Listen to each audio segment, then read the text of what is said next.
दोस्तों अगर आप भी विराट कोहली और मोहम्मद सिराज को शानदार खिलाड़ी मानते हैं तो वीडियो को लाइक जरूर कीजिएगा। दोस्तों दूसरे टेस्ट मैच के पहले दिन गेंद और बल्ले के बीच ऐसा जबरदस्त घमासान हुआ जिसे देखने वालों की दिलों की धड़कन ही थम गई थी। जहां पहले मोहम्मद सिराज ने अपनी कातिलाना गेंदबाजी से अफ्रीका को केवल 55 रनों पर समेटा तो फिर कोहली और रोहित के बल्ले ने अफ्रीका की धज्जियां उड़ाकर रख दी, फिर भी नहीं बचा पाई टीम को होने से ऑल आउट। तो आखिर कैसे अफ्रीका ने भी भारतीय टीम को दिन में तारे दिखाते हुए किया वापसी का शंखनाद।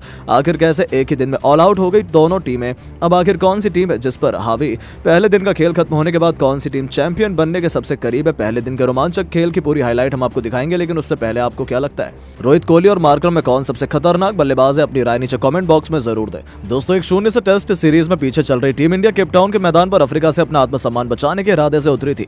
इस महामुकाबले में सिक्का अफ्रीका के पक्ष में रहा और उनके कप्तान डीन एल्गर ने टॉस जीतकर पहले बल्लेबाजी करने का फैसला किया, लेकिन यही अपने पैरों पर कुल्हाड़ी मारने के समान साबित हुआ, क्योंकि भारतीय गेंदबाजों ने मोहम्मद सिराज के नेतृत्व में फिर ऐसा तहलका मचाया कि अफ्रीका ने तो 5 दिनों के टेस्ट मैच के पहले दिन के पहले सेशन में हथियार डाल दिए। जी हां दोस्तों, मार्करम के साथ कप्तान डीन एल्गर अपनी टीम को धाकड़ शुरुआत देने के इरादे से आए थे, लेकिन वो कुछ ज्यादा योगदान देने में कामयाब नहीं हो पाए। पारी का चौथा ओवर लेकर आए मोहम्मद सिराज ने दूसरी गेंद पर ही अफ्रीका के सबसे बड़े हथियार ईडन मार्करम को अपने सामने घुटनों पर ला दिया। ओवर की दूसरी गेंद उनके बल्ले का बाहरी किनारा लेकर सीधा स्लिप में खड़े यशस्वी के हाथों में गई और टीम इंडिया को बहुत जल्द पहली सफलता मिल गई। जहां मार्करम 10 गेंदों में केवल 2 रन बनाकर चलते बने, तो केवल यहीं पर सिराज रुके नहीं। एक बार फिर पारी का छठवां ओवर लेकर आए मोहम्मद सिराज ने अपनी तीसरी गेंद पर अफ्रीका के कप्तान डीन एल्गर को ढेर किया। इस बार तो मोहम्मद सिराज ने एल्गर के तीनों विकेट उखाड़ फेंके और केवल 8 रनों के स्कोर पर ही अफ्रीका ने अपने 2 बल्लेबाजों को खो दिया था। कप्तान एल्गर 15 गेंद पर केवल 4 रन जोड़ पाए थे। अब मैदान पर टोनी द जॉर्जी के साथ ट्रिस्टन स्टब्स की जोड़ी मौजूद थी। मोहम्मद सिराज बेहद खतरनाक लग रहे थे, तो दूसरी तरफ उनके साथी जसप्रीत बुमराह भी पीछे नहीं रहे। पारी के 9वें ओवर की तीसरी गेंद पर बुमराह ने ट्रिस्टन स्टब्स को फंसा लिया और स्लिप में खड़े रोहित शर्मा ने उनका आसान सा कैच लपककर अफ्रीका को तीसरा झटका दिया, जहां पर बल्लेबाज अपने डेब्यू मैच में 11 गेंद पर केवल 3 रन बनाकर आउट हो गए थे। स्कोरबोर्ड पर केवल 11 रन थे और अफ्रीका के 3 बल्लेबाज पवेलियन की शोभा बढ़ा रहे थे। अभी से उनकी हालत खराब थी, तो वहीं गरीबी में आटा गीला अफ्रीका के चौथे बल्लेबाज को बहुत जल्द भारतीय गेंदबाजों ने ढेर कर दिया। इस बार मोहम्मद सिराज ने अपनी खौफनाक गेंदबाजी का शिकार बनाया टोनी द जॉर्जी को। पारी का 10वां ओवर लेकर आए सिराज ने दूसरी गेंद पर जॉर्जी को अपने जाल में फंसा लिया और टीम इंडिया को चौथी सफलता भी मिल चुकी थी, जहां टोनी 17 गेंदों पर 2 रन बनाकर पवेलियन लौटे। पहले 10 ओवरों में बड़ी मुश्किल से अफ्रीकी टीम 15 रन बना पाई और उनके 4 बल्लेबाज भारतीय गेंदबाजों के सामने घुटने टेक चुके थे। अभी से टीम इंडिया को अपनी जीत नजर आने लगी थी। आखिर हो भी क्यों ना, अफ्रीका का टॉप ऑर्डर मोहम्मद सिराज और जसप्रीत बुमराह की आंधी में तितर बितर हो गया और एल्गर के टॉस जीतकर पहले बल्लेबाजी करने के फैसले को उन्होंने बैकफायर कर दिया। अब मैदान पर मौजूद थे डेविड वेडिंगम के साथ विकेटकीपर वेरियन। इन दोनों के कंधों पर बहुत बड़ी जिम्मेदारी आन पड़ी थी, पर उनकी गेंदों को खेल पाना इन दोनों बल्लेबाजों के बस की बात नहीं था। यही पारी का 16वां ओवर लेकर आए मोहम्मद सिराज ने दूसरी गेंद पर डेविड वेडिंगम को अपना शिकार बनाया। उनकी कातिलाना गेंद बल्लेबाज के बैट का बाहरी किनारा लेकर सीधा स्लिप में खड़े यशस्वी जायसवाल के हाथों में गई और इसी के साथ उन्होंने आधी अफ्रीका की पारी को समाप्त कर दिया था। केवल 34 रनों पर अफ्रीका ने 5 बल्लेबाजों को गवा दिया था, जहां वेडिंगम भी 17 गेंद पर 2 चौके की बदौलत 12 रन बनाकर पवेलियन लौट गए। तो वहीं इसी ओवर की 5वीं गेंद पर उन्होंने मार्को जॉनसन को बिना खाता खोले पवेलियन भेजकर न केवल अपना पंजा खोला, बल्कि केवल 34 रनों के स्कोर पर ही अफ्रीका के 6 बल्लेबाजों को ढेर कर अफ्रीका को तबाह बर्बाद कर दिया।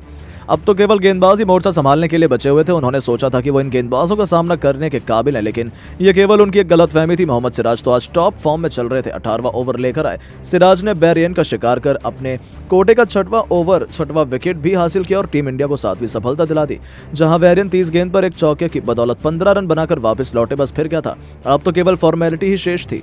देखते देखते कुछ ही ओवरों में अफ्रीका की पूरी पारी खत्म हो गई। सिराज के बाद मुकेश कुमार ने केशव महाराज का शिकार कर टीम इंडिया को 8वीं सफलता दिलाई, तो नांद्रे बर्गर को जसप्रीत बुमराह ने अपना शिकार बनाया और ताबूत में आखिरी कील मुकेश कुमार ने कगिसो रबाड़ा के रूप में ठोककर पूरी की पूरी अफ्रीका को केवल 55 रनों पर ही ऑल आउट कर दिया और एक विश्व रिकॉर्ड भी बनाया, जहां मोहम्मद सिराज ने सबसे अधिक 6 सफलताएं हासिल की। तो उनके अलावा बुमराह और मुकेश कुमार को 2-2 विकेट मिले और पहले सेशन में अफ्रीका भारतीय के सामने घुटने टेकने पर मजबूर हो गई। अब रोहित शर्मा के साथ यशस्वी जायसवाल की जोड़ी एक बड़े स्कोर तक भारत को पहुंचाने के लिए उतर चुकी थी। दूसरी तरफ अफ्रीका जल्द से जल्द विकेट चटकाना चाहती थी और ऐसा ही हुआ। जमाने यशस्वी को खाता भी नहीं खोलने दिया और यशस्वी 7 गेंद पर 0 रन बनाकर पवेलियन लौट गए। नंबर 3 के पायदान पर गिल बल्लेबाजी करने के लिए आए थे।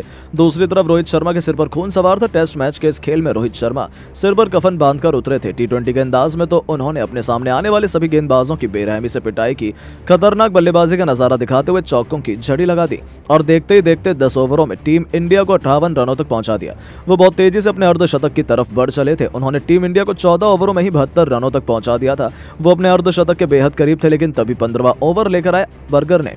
ओवर की दूसरी गेंद पर रोहित को अपने जाल में फंसा लिया, जहां पर बड़ा शॉट खेलने के प्रयास में रोहित शर्मा गलती कर बैठे, जिनका आसान सा कैच मार्को जॉनसन ने लपका और टीम इंडिया को सबसे बड़ा झटका दिया। रोहित शर्मा 50 गेंद पर 7 चौके की बदौलत 39 रन बनाकर वापस लौटे। रोहित के विकेट के बाद अब किंग कोहली मैदान में मोर्चा संभालने उतर चुके थे। आते उन्होंने जॉनसन की लगातार गेंदों पर 2 खतरनाक चौके जड़कर अपना खाता खोला और अपने तेवर अफ्रीका को दिखा दिए। देखते ही देखते उन्होंने 20वें ओवर की आखिरी गेंद पर 2 रन लेकर टीम इंडिया को 101 रनों तक पहुंचा दिया था, लेकिन तभी शुभमन गिल भी हार मान गए।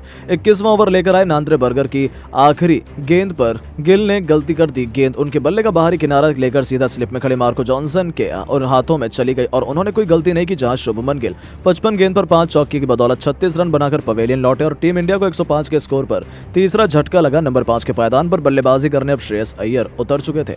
दोस्तों, श्रेयस अय्यर और विराट कोहली के कंधों पर अब अपनी टीम को संभालकर आगे बढ़ने की जिम्मेदारी आन पड़ी थी, लेकिन दोस्तों पूरे हिंदुस्तान में मातम तो उस वक्त फैल गया जब श्रेयस अय्यर भी बिना खाता खोले ही हार मान गए। जी हां, पारी का 23वां ओवर लेकर आए नांदे बर्गर ने अय्यर को अपने जाल में फंसाया, जिनकी कातिलाना गेंद अय्यर के बल्ले का बाहरी किनारा ले गई और विकेट के पीछे कीपर ने कोई गलती नहीं की, जहां श्रेयस अय्यर को 2 गेंद पर बिना कोई रन बनाए वापस लौटना पड़ा और उनके रूप में टीम इंडिया को चौथा झटका केवल 110 रनों के स्कोर पर लग चुका था।